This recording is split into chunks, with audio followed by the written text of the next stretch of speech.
Mari jemaat kita bersatu hati dalam doa. Tuhan yang penuh dengan kasih, terima kasih Tuhan untuk pilihan yang telah Engkau berikan di dalam kehidupan setiap diri kami ya Tuhan. Engkau memanggil setiap diri kami menjadi umat-Mu. Dan di momen ini kembali kami juga diingatkan bahwa setiap diri kami Engkau juga panggil untuk bangsa ini ya Tuhan, untuk berdiri untuk mendoakan bagi bangsa dan negara di mana kami berada, di mana kami mengakar juga ya Tuhan. Tuhan, biarlah firman-Mu ini boleh menguatkan, menegur bagi setiap diri kami juga ya Tuhan. Dan biarlah kebenaran firman-Mu boleh nyata di dalam kehidupan setiap diri kami dan boleh kami lakukan di dalam kehidupan kami ya Tuhan. Doa ini kami lihatkan dalam nama Tuhan kami Yesus Kristus. Amin.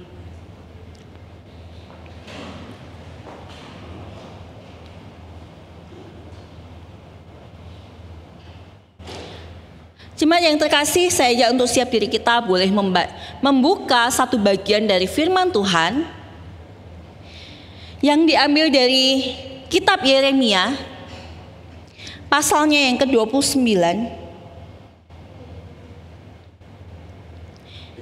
ayatnya yang pertama sampai ayatnya yang ke-10. Saya ajak untuk siap diri kita boleh membuka bagian dari firman Tuhan kita, Yeremia pasalnya yang ke-29, ayatnya yang pertama sampai ke-10. Firman Tuhan berbunyi, beginilah isi surat yang dikirim Nabi Yeremia dari Yerusalem kepada tua-tua yang tersisa di antara orang buangan, kepada para imam, kepada para nabi dan seluruh rakyat yang telah diangkut ke pembuangan oleh Nebukadnezar dari Yerusalem ke Babel. Hal ini terjadi sesudah Raja Yekonya bersama Ibu Suri, pembesar-pembesar istana, pemuka-pemuka Yehuda dan Yerusalem, tukang dan pandai besi keluar dari Yerusalem. Surat itu dikirim dengan perantaraan Elasa bin Safan dan Gemaria bin Hilkiah yang diutus oleh Babel oleh Zedekia Raja Yehuda kepada Nebukadnezar Raja Babel. Bunyinya, beginilah firman Tuhan semesta alam, Allah Israel, kepada semua orang buangan yang kuangkut ke pembuangan dari Yerusalem ke Babel. Dirikanlah rumah dan tempatilah, buatlah kebun dan nikmatilah hasilnya. Ambillah istri dan perolehlah anak laki-laki dan perempuan. Ambilkanlah istri bagi anakmu laki-laki dan carikanlah suami bagi anakmu perempuan, supaya mereka melahirkan anak laki-laki dan perempuan. Bertambah banyaklah di sana dan jangan berkurang. Usahakanlah kesejahteraan kota di mana kemana aku membuangmu, dan berdoalah untuk kota itu kepada Tuhan, sebab kesejahteraannya adalah kesejahteraanmu. Sesungguhnya beginilah firman Tuhan semesta alam, Allah Israel, janganlah kamu diperdaya oleh nabi-nabimu yang ada di antara kamu dan yang oleh para penenungmu. Jangan dengarkan mimpi-mimpi yang mereka mimpikan, sebab mereka bernubuat palsu kepadamu demi namaku. Aku tidak mengutus mereka, demikianlah firman Tuhan. Sungguh beginilah firman Tuhan, apabila telah genap 70 tahun bagi 70 tahun bagi Babel, barulah aku melawan kamu. Aku akan menepati janjiku yang indah kepadamu dengan mengembalikan kamu ke tempat ini. Demikian pembacaan firman Tuhan. Jemaat yang dikasihi Tuhan, hari ini di bulan Agustus ini kita diingatkan akan hari kemerdekaan bangsa kita, bangsa Indonesia. Dan tahun ini adalah bangsa kita merayakan HUT yang ke-80. Ketika kita mengenang akan kemerdekaan Indonesia, pastinya setiap tahun kita kembali di reminder. Oh, setiap tanggal 17 Agustus kita akan bacakan proklamasi, momen di mana kemerdekaan itu diperingati. Dan ketika kita mengingat akan proklamasi, maka kita akan selalu mengingat dua tokoh penting, yaitu Soekarno dan Hatta. Tetapi jika kita mau merenungkan dan melihat jauh ke belakang, sebenarnya Bapak Ibu jemaat yang dikasihi Tuhan, kemerdekaan Indonesia ini diusahakan oleh banyak orang, tidak hanya oleh Soekarno dan Hatta. Banyak pelajar-pelajar yang mengusahakan supaya bangsa Indonesia ini mendapatkan kemerdekaan. Banyak pelajar yang mengusahakan supaya bangsa Indonesia ini dapat memperoleh kemerdekaannya. Dan salah satunya adalah Ki Hajar Dewantara. Ki Hajar Dewantara adalah salah satu sosok penting di dalam dunia pendidikan, di mana salah satu semboyan yang sangat digaungkan adalah Ingarso Sung Tulodo ing Madya Mangunkarso Tutwuri Handayani. Jika kita mengingat Ki Hajar Dewantara, maka kita pasti mengingat akan semboyannya ini. Apakah masih ada yang mengingat? Apa arti dari semboyan dari Ki Hajar Dewantara ini? Ingarso Sung Tulodo ing Madya Mangunkarso Tutwuri Handayani. Ingarso Sung Tulodo diartikan sebagai pendidik atau pemimpin, memberi teladan di depan. Ing Madya Mangunkarso itu diartikan sebagai pendidik atau pemimpin, membangun atau memberikan semangat bagi pendidiknya di tengah memberikan suatu motivasi. Tutwuri Handayani mengingatkan bahwa seorang pendidik haruslah memberikan dorongan dari belakang. Dan ketika kita mendengarkan semboyan dari Ki Hajar Dewantara ini, maka kita pun juga dapat melihat bahwa sebenarnya Ki Hajar Dewantara menerapkan 3N di dalam metode pengajarannya. Karena dia sebagai seorang pendidik, seorang pengajar, dia menerapkan 3 metode pengajarannya. Yang pertama yaitu niteni, yang kedua niroke, yang ketiga adalah nambahi. Jadi N yang pertama niteni. Niteni itu berarti mengamati. Seorang pengajar itu pasti akan mengajar akan ilmu kepada para pendidiknya. Nah, seorang pengajar ini akan mengajarkan pengetahuan yang sudah dia pahami, sehingga para muridnya dapat mengamati dengan seksama akan apa yang diajarkan oleh para pendidiknya. Kemudian metode yang kedua adalah niroke. Niroke berarti meniru hal yang sudah diajarkan itu. Berarti setiap pengajaran, setiap ilmu yang diajarkan lalu diterapkan di dalam dunia pendidikan, di dalam kehidupan sehari-hari. Dan yang ketiga, nambahi, yang berarti mengembangkan secara kreatif akan ilmu yang sudah didapatkan. Dan jika kita menilik ketiga hal ini, 3 metode pengajaran ini, kita melihat bahwa 3 hal ini diterapkan di dalam dunia pendidikan hingga saat ini, walaupun dengan berbagai macam istilah. Tetapi ilmu pengetahuan akan selalu digaungkan dengan pengajaran dengan berbagai macam cara, dan kemudian ditirukan, diaplikasikan di dalam kehidupan setiap para muridnya dan dikembangkan, entah melalui penelitian dan berbagai macam caranya. Nah, Ki Hajar Dewantara ini menerapkan semboyannya dan juga metode pelajarannya ini dilatar belakangi karena dia melihat bagaimana kondisi masyarakat pada waktu itu, di mana masyarakat pada waktu itu di dalam masa penjajahan. Ki Hajar Dewantara meratapi akan kondisi bangsa ini, masyarakat pada waktu itu, bagaimana banyak masyarakat yang dibodohi, tidak mengenyam pendidikan, sehingga mereka mudah untuk ditipu. Oleh sebab itu, salah satu cara yang langsung diterapkan oleh Ki Hajar Dewantara untuk menerapkan semboyannya dan metode pengajarannya adalah dengan mendirikan Taman Siswa pada tahun 1922. Dan ketika dia mendirikan Taman Siswa, kita melihat bahwa semakin lama semakin banyak orang yang terdidik dan semakin banyak orang-orang Indonesia yang memperjuangkan, melihat betapa pentingnya kemerdekaan itu, betapa pentingnya masyarakat yang terdidik itu. Nah, pertanyaannya bagi kita sekarang ini, masih adakah orang-orang yang meratapi kondisi bangsa Indonesia pada masa ini?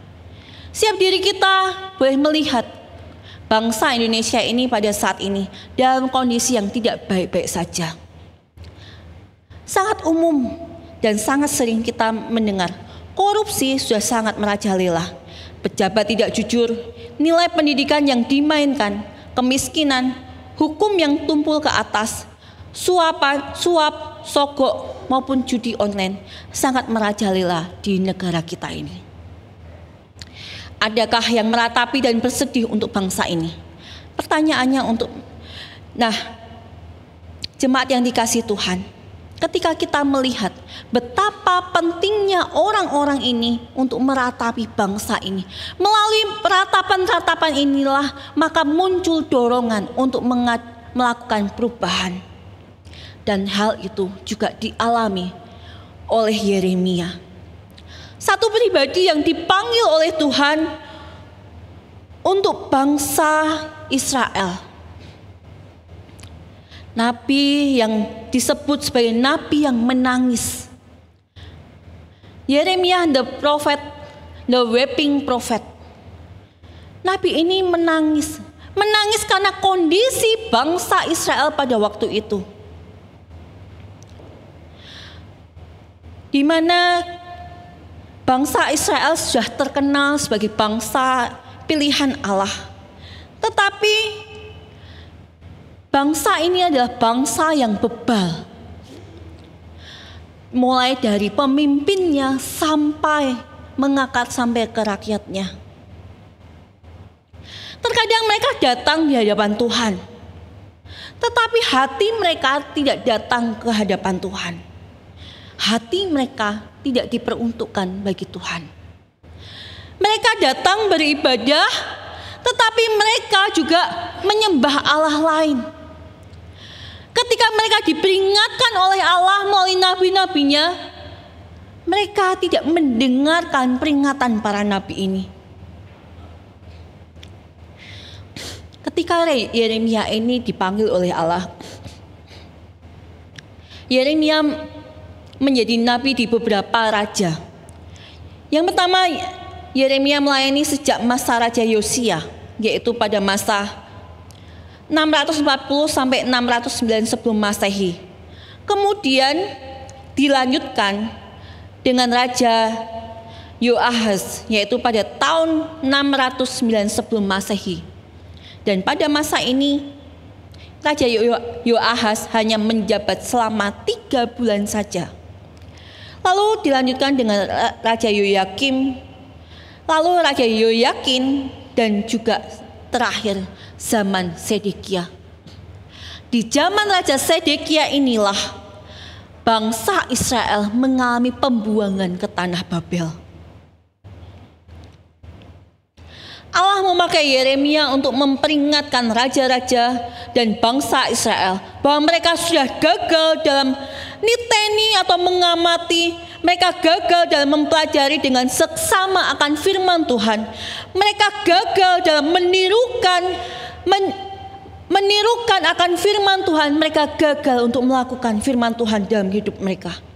Apalagi mereka gagal untuk mengembangkan, mengaplikasikan firman Tuhan itu di dalam kehidupan mereka, di dalam segala aspek kehidupan mereka. Jemaat yang dikasihi Tuhan, kegagalan bangsa Israel ini diratapi oleh Nabi Yeremia.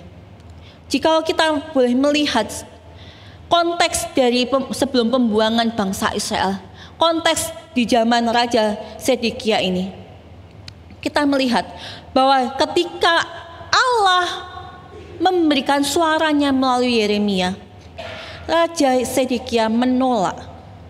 Bahkan dikatakan di dalam 2 Tawarikh 36 ayatnya yang ke-11 sampai 21 dikatakan, Raja Sedekia dan beberapa raja sebelumnya melakukan hal yang jahat di mata Tuhan. Mereka tidak bersedia mendengarkan suara Tuhan, termasuk Raja Sedekia menyampaikan melalui para nabinya bahwa mereka tidak segan menumpahkan darah orang tidak berdosa. Jadi Raja Sedekia ini tidak segan, sudah menolak akan firman Tuhan, mereka juga menumpahkan darah orang-orang yang tidak berdosa. Dan raja-raja ini juga mengalami kegagalan. Karena ketika Allah memakai Nebukadnezar untuk menaklukkan bangsa ini, mereka menolak.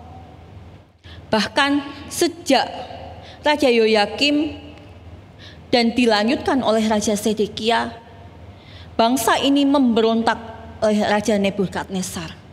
Raja Nebukadnezar meminta supaya bangsa Israel ini setia kepada Babel. Dan semuanya itu atas perintah Tuhan, bukan atas kemauan Raja Nebukadnezar ini. Tetapi Raja Sedekia maupun raja sebelumnya menolak akan perintah ini. Bahkan para pemimpin Yehuda, para imam dan raja menajiskan rumah Tuhan dengan ikut menyembah berhala. Kegagalan inilah yang membuat Nabi Yeremia meratap dan bersedih terhadap bangsanya yang tegar tengkuk ini. Akhirnya kita melihat konsekuensi atau hukuman yang ditimpakan kepada bangsa Israel. Akibat kegagalan mereka, hidup mereka harus ditaklukkan, mengalami pembuangan ke tanah Babel.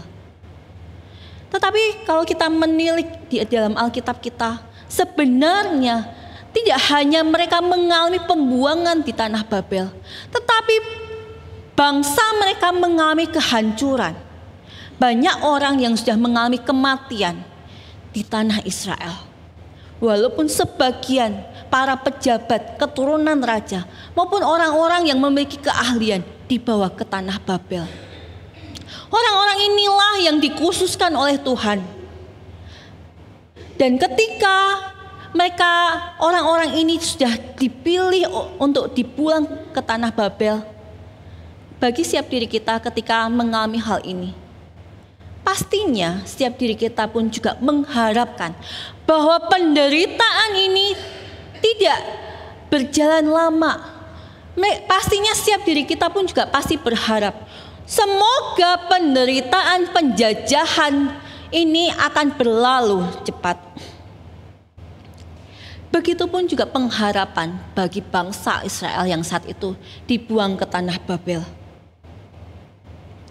Bahkan keyakinan ini diperkuat oleh para nabi-nabi palsu, para imam-imam, para nabi-nabi yang seharusnya menyuarakan suara Tuhan, tetapi mereka menyuarakan keinginan mereka sendiri. Ketika Allah tidak berbicara kepada mereka, mereka menyuarakan, "Hai, penderitaanmu tidak akan berjalan lama." Di momen ini, bangsa Israel mengalami keyakinan, oh iya pasti Allah tidak akan menimpakan hukuman yang sangat lama kepada kami, karena kami adalah bangsa yang dikasihi oleh Allah. Di momen inilah surat Yeremia dilayangkan, disampaikan kepada orang-orang yang ada di tanah Babel. Yeremia memberitakan di dalam ayatnya yang ke-4 dan juga sampai ke-6. Beginilah firman Tuhan semesta alam, Allah Israel, kepada semua orang buangan yang kuangkut ke pembuangan dari Yerusalem ke Babel. Dirikanlah rumah dan tempatilah, buatlah kebun dan nikmatilah hasilnya. Ambillah istri dan perolehlah anak laki-laki dan perempuan. Ambilkanlah istri bagi anakmu laki-laki dan carikanlah suami bagi anakmu perempuan, supaya mereka melahirkan anak laki-laki dan perempuan. Bertambah banyaklah di sana dan jangan berkurang. Bahkan di ayat 10 dikatakan, sesungguhnya beginilah firman Tuhan, apabila telah genap 70 tahun bagi bangsa Babel, barulah aku melawan kamu. Aku akan menempati janjiku yang indah kepadamu dengan mengembalikan kamu ke tempat ini. Melalui Nabi Yeremia ini, Allah memberitakan bahwa mereka harus mengalami pembuangan, mereka harus mengalami penderitaan selama 70 tahun. Dan Allah juga memerintahkan bagaimana caranya supaya mereka menjalani masa-masa di tanah Babel ini. Yaitu mereka diminta untuk membangun kehidupan mereka di tanah Babel. Jemaat yang dikasihi Tuhan, satu hal yang harus kita pahami, bahwa penghukuman Allah bukanlah didasari karena kebencian, didasari karena kemarahan Allah akan bangsa Israel semata. Tetapi penghukuman Allah kepada bangsa Israel ini dilandasi atas dasar cinta kasih Allah kepada bangsa ini. Hukuman Allah ini bertujuan untuk mendidik bangsa Israel supaya bertobat dan kembali kepada Allah. Hukuman ini bertujuan juga supaya mereka kembali menjalani kehidupan yang benar. Jemaat yang dikasihi Tuhan, bagi setiap diri kita sebagai anak-anak maupun bagi para orang tua yang sudah memiliki anak-anak, pastinya ketika para orang tua mendidik anak-anak juga menerapkan prinsip punishment dan reward, di mana ketika orang tua akan mendidik anak-anak, mereka memiliki suatu kesepakatan. Anakku yang dikasihi, jangan engkau melakukan ini. Kalau engkau melanggarnya, maka engkau akan mendapatkan hukuman. Walaupun mungkin tidak secara eksplisit seperti itu, tetapi kurang lebih pasti kita sebagai orang tua ingin mendidik anak-anak kita menjadi pribadi yang baik, sehingga akan menerapkan hukuman dan juga hadiah ini. Dan ketika anak-anak kita menjalani tertib, melakukan sesuai dengan perintah kita, maka pasti akan diberikan hadiah.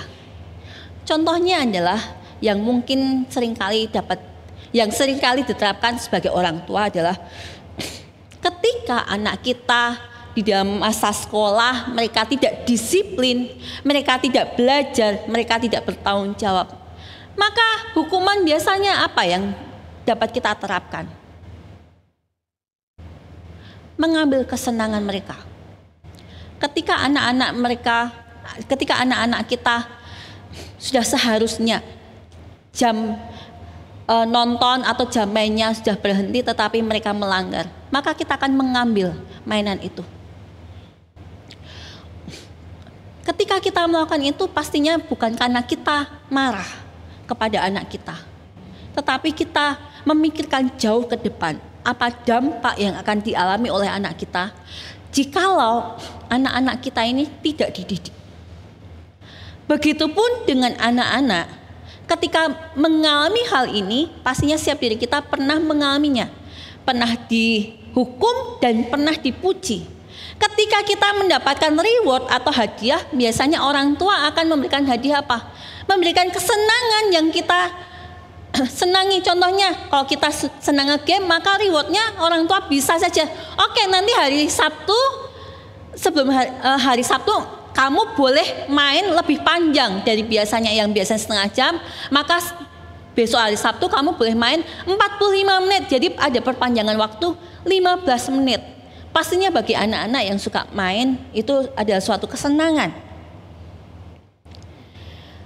Nah, hal ini juga yang diterapkan oleh Allah ketika Allah memberikan hukuman kepada bangsa Israel. Allah di dalam Perjanjian Lama sangat jelas memberikan kutuk dan juga berkat bagi bangsa Israel.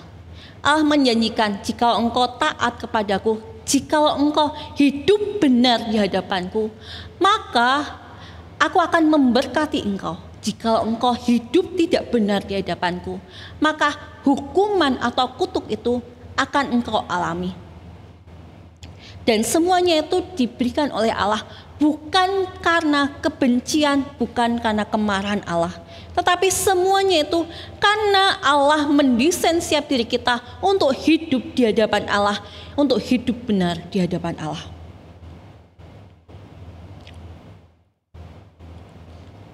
Dan saya meyakini ketika setiap diri kita sebagai anak-anak, ketika mendapatkan hukuman, apa yang dialami, apa yang dirasakan?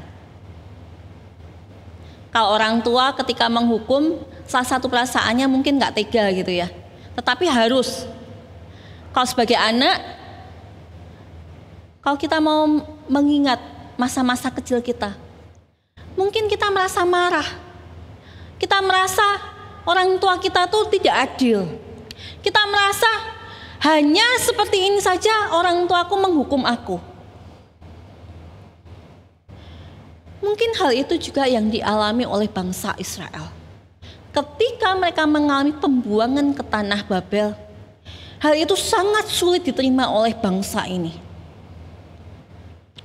Mereka merasa jangan-jangan Allah benar-benar akan membuang aku. Walaupun mereka ditipu daya dengan para nabi palsu ini. Oleh sebab itu, di momen ini surat Yeremia juga memperingatkan, berhati-hatilah ketika engkau mendengarkan nubuatan-nubuatan.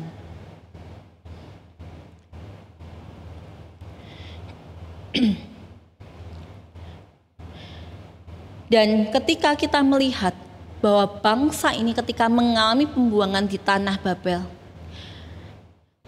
Allah memerintahkan supaya bangsa Israel ini hidup di bangsa Babel ini dengan hidup benar. Mereka membangun kehidupan mereka. Mereka tidak menyia-nyiakan setiap karunia yang diberikan Tuhan di dalam hidup mereka. Tuhan memberkati mereka bagi setiap mereka yang mau berusaha. Oleh sebab itu Tuhan memerintahkan, buatlah kebun, nikmatilah hasilnya. Bagi setiap diri kita, pasti juga Tuhan meminta hal yang sama. Bangsa Israel diminta untuk peduli dengan bangsa di mana mereka tinggal, sekalipun bangsa tersebut belum tentu memberikan yang baik kepada mereka. Bisa jadi bangsa Babel ini menekan dan menindas bangsa Israel. Namun disitulah Tuhan menempatkan mereka sehingga Tuhan memerintahkan untuk mengusahakan kesejahteraan dan berdoa bagi negeri Babel di mana mereka berada. Jemaat yang dikasihi Tuhan, jika kita mau merenungkan kehidupan setiap diri kita pada saat ini, kita melihat bahwa bangsa Indonesia pun kita berada di dalam bangsa yang sedang tidak baik-baik saja. Panggilan yang sama juga diberikan bagi setiap diri kita. Kita dipanggil Tuhan bukan untuk menyerah di tengah kondisi yang tidak baik-baik saja.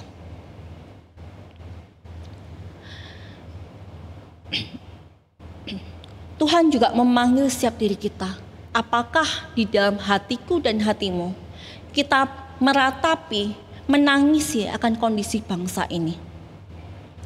Apakah di dalam kondisi ini kita meratapi akan kondisi di sekitar kita? Kapan terakhir kali kita meratapi kondisi di sekitar kita? Meratapi, mendoakan bagi bangsa kita. Kapan terakhir kali kita mendoakan bagi keluarga kita yang mungkin dalam kondisi yang jauh dari Tuhan? Kapan kita mendoakan, meratapi teman-teman kita, rekan-rekan kita yang juga dalam kondisi menjauh dari Tuhan? Mereka hidup tidak benar di hadapan Tuhan. Bahkan jika kita melihat hampir setiap hari jika kita mendengarkan berita, kita cukup dibombardir dengan berita-berita kondisi perekonomian Indonesia yang sedang tidak baik-baik saja.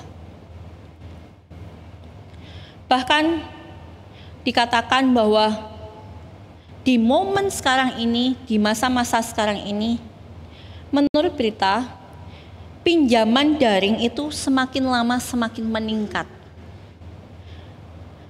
Dan kita dapat menyimpulkan bahwa ketika semakin banyak warga yang semakin terlilit akan hutang, berarti kita melihat bahwa kondisi perekonomian semakin lama akan semakin terpuruk.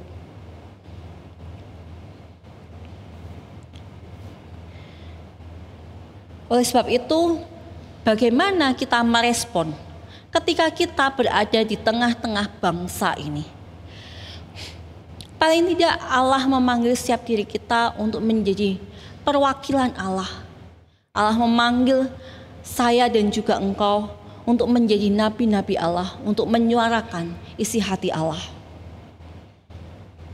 Allah ingin supaya setiap diri kita menjadi nabi yang dapat mengajarkan bagi orang lain.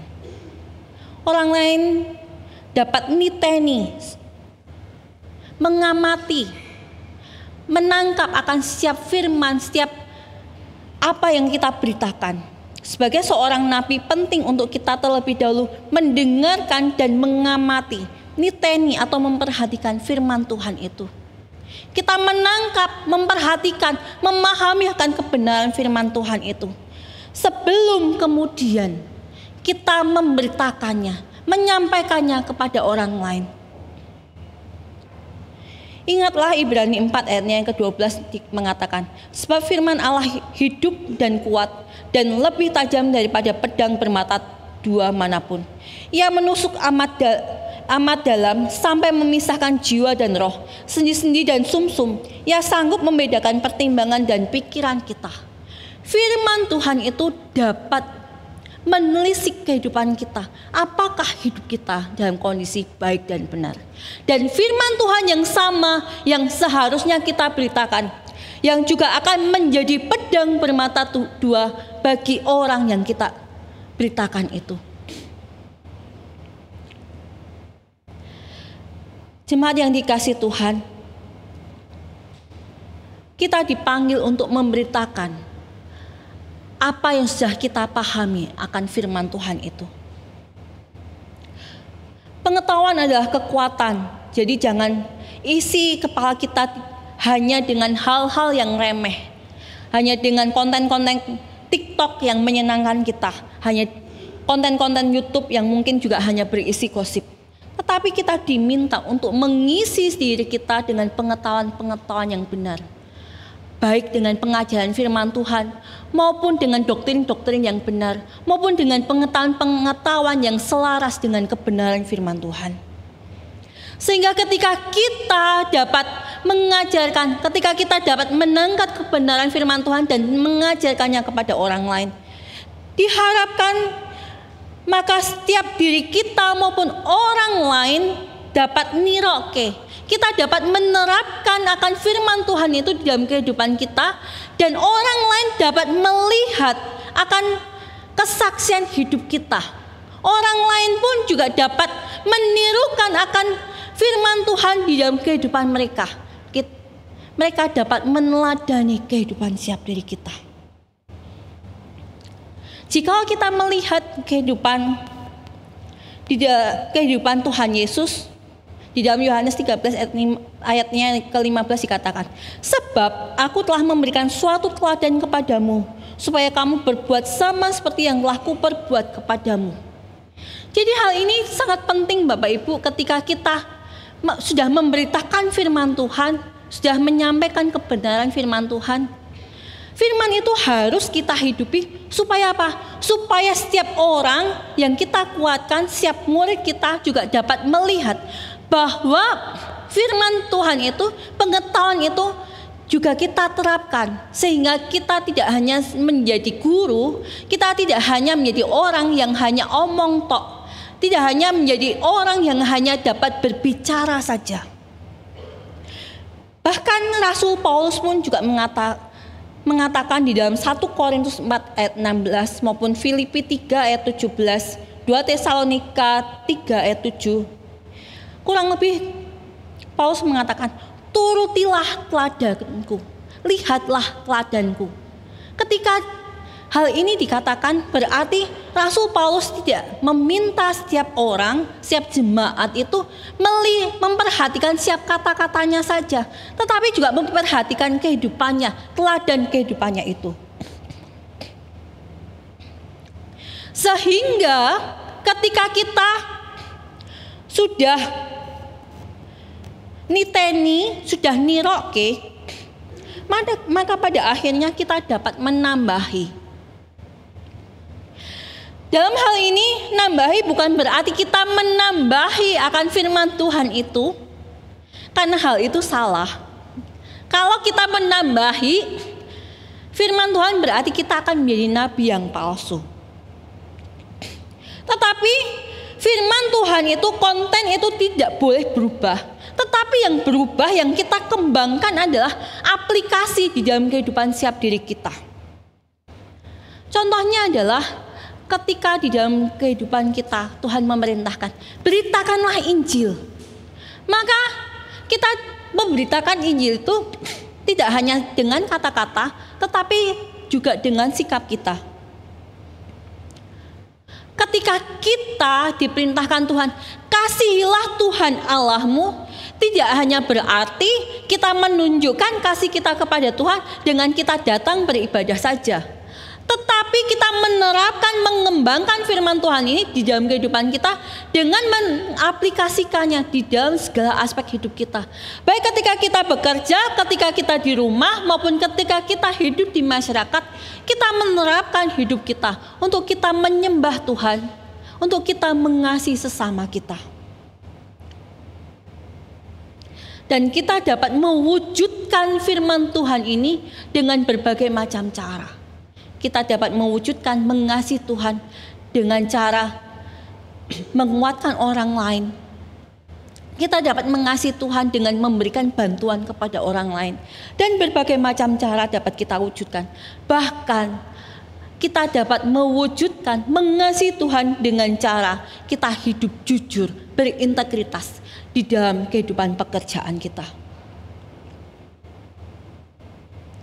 Bahkan John Calvin pun juga mengatakan bahwa penderitaan adalah sarana disiplin dari Tuhan untuk mendidik, memperkuat iman, dan membawa manusia lebih dekat kepada Allah. Jika kita setiap diri kita boleh jujur, kondisi kita, baik secara langsung ataupun tidak langsung, kondisi kita saat ini tengah di dalam penderitaan, kondisi yang tidak menyenangkan, karena kita berada di dalam bangsa yang sedang tidak baik-baik saja. Tetapi di momen itu, di tengah penderitaan kita, disitulah Tuhan mengingatkan, Tuhan mendidik dan memperkuat iman setiap diri kita. Pertanyaannya, Bapak Ibu jemaat yang dikasihi Tuhan, bagaimana peran kita sebagai warga negara Indonesia?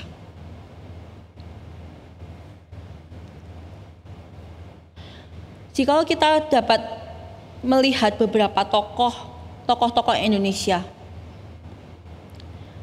mungkin salah satu tokoh yang dapat kita kenal adalah B.J. Habibie. Dia adalah salah satu tokoh dan juga Presiden Indonesia. B.J. Habibie mengemukakan satu teori, yaitu crack progression theory, di mana konsep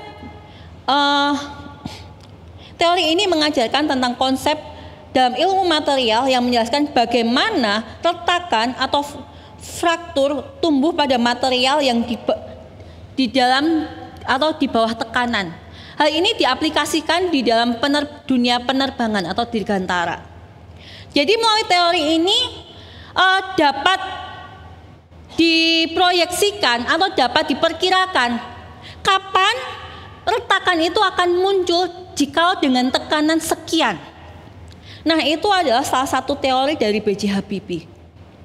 Atau bagi setiap diri kita sebagai seorang arsitek yang hidup di dunia arsitektur, atau setiap diri kita yang sedang membangun rumah, pastinya juga tidak asing dengan fondasi cakar ayam.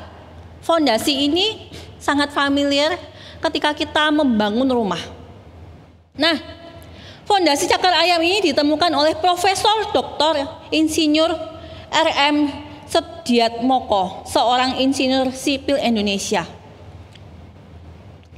Nah, Bapak Sediatmoko ini menciptakan fondasi cakar ayam ini untuk membangun bangunan di tanah yang lunak. Bapak Ibu yang arsitek atau yang sipil, kalau saya salah mungkin nanti bisa dikoreksi ya. Nah, dengan fondasi cakar ayam ini terdiri dari pelat beton tipis dan pipa beton yang tertanam di bawahnya.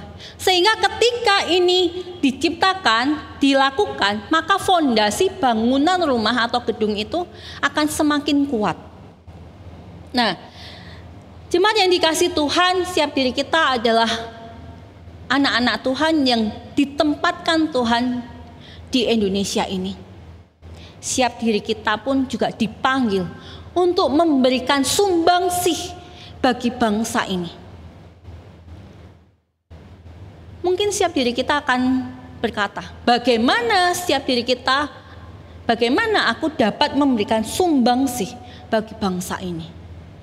Kita dapat memberikan sumbangsih bagi bangsa ini dengan keilmuan kita, bagi siap diri kita yang ingin atau terjun di dalam dunia keilmuan, maka kita dapat menciptakan mungkin sebuah teori atau menciptakan sesuatu yang dapat berdaya guna bagi orang lain. Atau kita juga dapat mengembangkan atau kita dapat sumbangsih bagi negara ini dengan cara di dalam profesi kita, mungkin sebagai dokter, kita dapat mengembangkan pengetahuan kita sehingga kita dapat menangani penyakit-penyakit yang baik yang biasa maupun yang tidak biasa. Ketika kita semakin lama semakin diasah, maka pasti itu juga bermanfaat dan berdaya guna bagi masyarakat sekitar. Bagi setiap diri kita, sebagai seorang arsitektur, kita berada di sebuah kota, kita pun dapat berdaya guna. Mungkin kita dapat memikirkan apa yang dapat kita lakukan. Pembangunan seperti apa yang efektif untuk kontur tanah di daerahku. Atau siap diri kita sebagai seorang pengajar atau seorang pendidik. Didiklah anak-anak, didik Bapak Ibu dengan benar. Tetapi sebelumnya sebagai seorang pendidik, siap kita pun juga dipanggil untuk menimba ilmu, mengasah keilmuan kita. Sehingga dengan setiap diri kita yang bertambah ilmu, maka anak-anak kita pun juga akan semakin berkembang.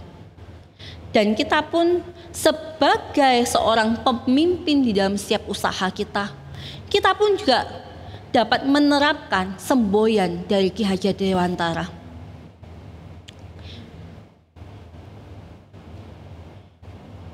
Yaitu Ingarso sung tulodo ing madya mangun karso tut wuri handayani. Saya pikir semboyan Ki Hajar Dewantara ini dapat kita terapkan di dalam segala aspek lini kehidupan kita. Siap diri kita dipercayakan, entah sebagai seorang pemimpin perusahaan, entah sebagai seorang pemimpin di masyarakat, baik di dalam pemerintahan atau sebagai RT RW, atau siap diri kita yang dipilih untuk menjadi pemimpin di dalam pekerjaan kita. Kita dapat menerapkan ini. Kita dapat menjadi pemimpin yang dapat mengajarkan di depan. Kita dapat menjadi pemimpin yang memberikan teladan. Dan kita juga dapat memotivasi rekan-rekan kita, orang-orang yang ada di bawah kita.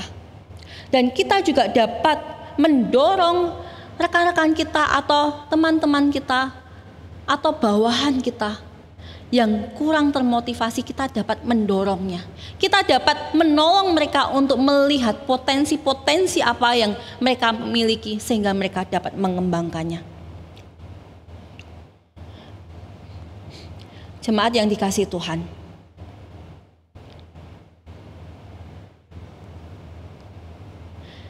marilah siap diri kita dipanggil Tuhan untuk mengasihi bangsa ini. Kita boleh mendedikasikan hidup kita bagi bangsa ini. Marilah setiap diri kita memiliki belas kasih. Kita bersedia meratap, menangisi di dalam doa kondisi bangsa ini. Dan kita pun dipanggil untuk mengajarkan kebenaran firman Tuhan bagi sekitar kita. Dan kita pun dipanggil untuk memberikan teladan sesuai dengan firman Tuhan di dalam segala aspek kehidupan kita. Baik ketika kita di gereja, baik ketika kita ada di rumah, ataupun ketika kita ada di dalam pekerjaan maupun masyarakat kita. Sudah seberapa jauh firman Tuhan kita terapkan di dalam hidup kita? Sudah seberapa jauh firman Tuhan teraplikasi ketika kita di tengah penderitaan, di tengah tekanan sekarang ini? Sudah seberapa jauh kita meratapi keluarga kita yang saat ini jauh dari Tuhan? Sudah seberapa jauh kita meratapi bawahan-bawahan kita yang mereka mungkin butuh ditolong, butuh untuk disupport? Sudah seberapa jauh kita dapat bersumbangsi bagi bangsa ini? Apakah setiap diri kita berani untuk mendedikasikan hidup kita bagi bangsa ini dan bagi kemuliaan Tuhan? Mari kita berdoa. Tuhan yang penuh dengan kasih, saat ini kami di hadapan-Mu ya Tuhan. Ketika kami ada di tempat ini saat ini bukanlah suatu kebetulan, tetapi semuanya itu atas rencana-Mu dan rancangan-Mu ya Tuhan. Tuhan, biarlah melalui kehidupan kami, nama-Mu semakin dimuliakan. Dan biarlah melalui keilmuan kami, melalui pekerjaan kami, melalui pendidikan kami pun dapat bersumbangsi bagi bangsa ini ya Tuhan. Bagi masyarakat sekitar kami ya Tuhan. Tuhan, biarlah kami pun juga dapat bersumbangsi bagi keluarga kami. Mungkin ada keluarga kami yang juga membutuhkan akan penguatan kami. Ada keluarga kami yang membutuhkan dukungan kami. Biarlah kami boleh menguatkan mereka dengan kebenaran firman-Mu ya Tuhan. Terlebih lagi ya Tuhan, biarlah kami melalui keteladanan hidup kami, sekitar kami pun dapat dikuatkan dan menemukan kasih setia-Mu melalui hidup kami. Doa ini kami panjatkan dalam nama Tuhan kami Yesus Kristus. Amin.